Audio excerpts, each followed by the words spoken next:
bigger budget and lots of producers involved. You know, everyone kind of has their role, and mine was in finances. So, well, coming from from somebody who spent most of their time in finances, do you think? Because I know like America and Canada have a lot of different tax break. I know especially Canada, because you always hear about the Canada film industry, how so many actually big kind of Hollywood movies actually film in Canada just because of the tax breaks. Do you find it easier, to make a movie in Canada? Is it easier to actually get something off the ground in Canada because of stuff like that? There's some nice tax incentives. It's like in the States now, you've really been really, I guess, competitive with that. It started, I think, with all the New Mexico tax credits and that sort of stuff, and then Louisiana, and you can sort of tell whichever state has got their new one. Canada started earlier with that, so we have a lot of tax breaks for shows, whether you're an American studio coming up and shooting or you're a Canadian show. So there's that part. We have a lot of government financing, but it's really competitive and it's hard to get. Like, I managed to get it, but again, I started off in finance, so I kind of know the right people and they're really supportive. So she knew how to get there better. Now, do you think that I don't want this to sound like any like a chauvinist statement? Do you think it might have been? Do you think maybe you were able to get things done a little bit easier because you were a woman, and they're just like, because you said something about that you did. What was the program was? You mean the program that I was in? Yeah. What was that again? Yeah, it was Women in the Director's Chair, and it was a BAMF program. There are some, but it's almost like they almost have to overcompensate because there's so few women who are in it. Okay. Do you think that was an advantage, though, then? Well, it is and it isn't, because if I was making the Joy Luck Club, things would have been easier for me. But the Joy Luck Club, I like that. There's a certain for a long time, people had really wanted, to encourage sort of cultural things, and given the fact that the railroad was bad for my people, blah blah, that sort of stuff. I guess it just never really, it wasn't really inspiring. So. It's interesting because there's that opposite prejudice where they want you to basically, do something cultural.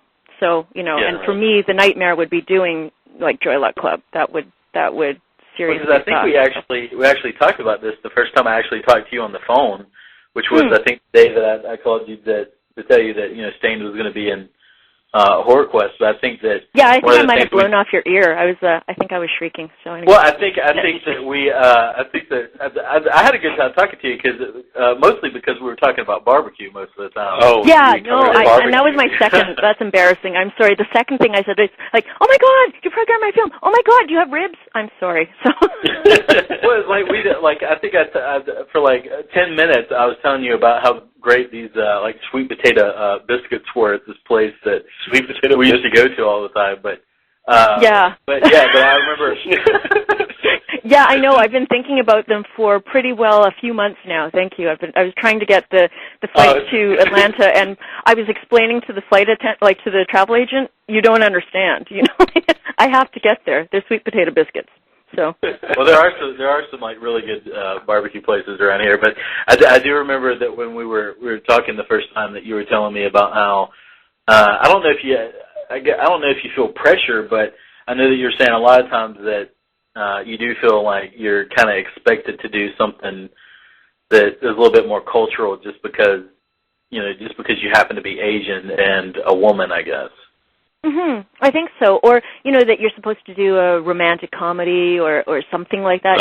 Yeah. Heartfelt. There's that, so that I think a lot of, unfortunately, whether you're a writer or a director, they kind of give you the soft material because they think that's what you ought to be doing, and right.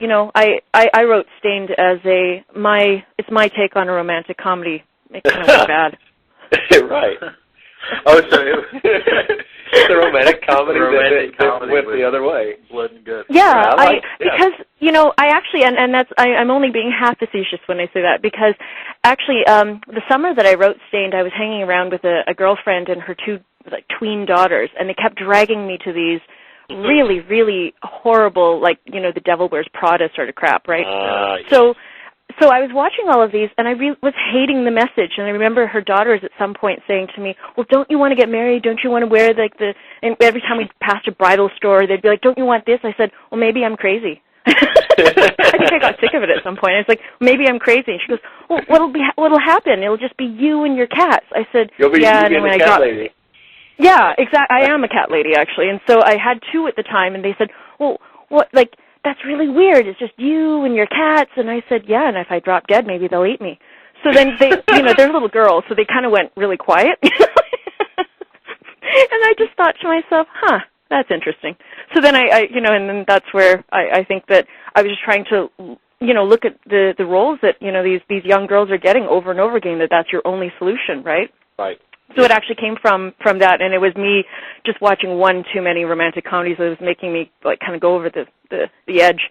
So, well, I will say that there's not too many, like there's a lot of like female leads in horror movies, but never they kind of go the way that Stain goes, where it's not normally the woman that's the killer. Normally the woman is running for her life, the killer. or and she's like just lucky to survive, right? Like literally. It's always nice when, like that's considered fairly feminist at the end of the day when, yay, she lived. Exactly. And it's like, and I think do you consider Stain to be kind of a feminist, like horror movie, kind of like a feminist statement in a way?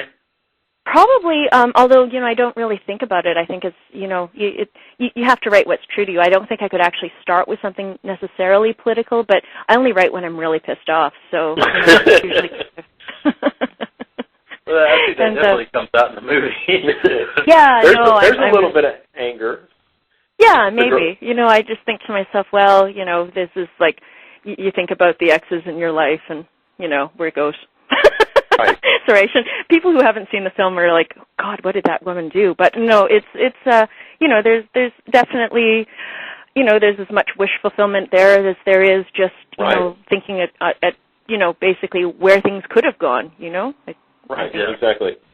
Now, did this whole story, did it spark out of a bad relationship? Because, I mean, I would hate to think that you went through, like, any kind of, like, trauma or something, and this is, like, your way of dealing with it. I mean, is the character any way kind of like a reflection on you, or was it just something that you felt compelled to write and get out? I think that you can't help but, at least even if it's not factually true, it comes from sort of an emotional truth, so, it starts there where you think to yourself, like, and not just for me, but I look at a lot of my girlfriends and actually male friends, and it's sort of like, well, you kind of date in weird patterns, and so that's, where some of that idea comes from, is that, you hear over and over again that, if you grew up around alcoholics, you tend to, even though, it might have been a really horrible situation, you keep dating them over and over again. So, I think that it's this idea that, unfortunately, whatever you kind of grow up with and whatever's kind of normal ends up being your idea of normal even when you get older.